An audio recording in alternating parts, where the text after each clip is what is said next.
Sog'lom bola kompaniyasidan kelib, farzandimda ozgina sariqlik bizni nazarimizda shunaqa tuyulgan edi. Instagramdan kuzatib chaqirdik. Keldi. Bolalar Alloh rozi bo'lsin, doktor kelib, o'zlarini yangi apparati bor ekan, qon tortishsiz, o'shalik ortiqcha bolaga og'riqlarsiz apparatni tekshirib, o'sha bilirubinini tekshirib berdi, normada chiqdi. Bundan biz juda ham xursand bo'ldik. Shu fursatdan foydalanib, Sog'lom bola kompaniyasiga o'z minnatdorchiligimni doktorlarga, kelgan bolalarga hammasiga minnatdorchilik bildiraman.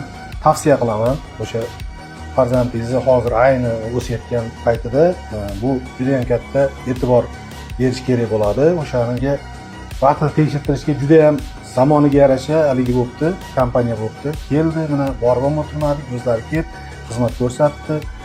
To'lovlari ham juda ham hamyonbop. Alloh rozi bo'lsin. Biz minnatli rozimiz, sizlar rozi bo'linglar. Rahmat katta, hammalariga tavsiya qilaman.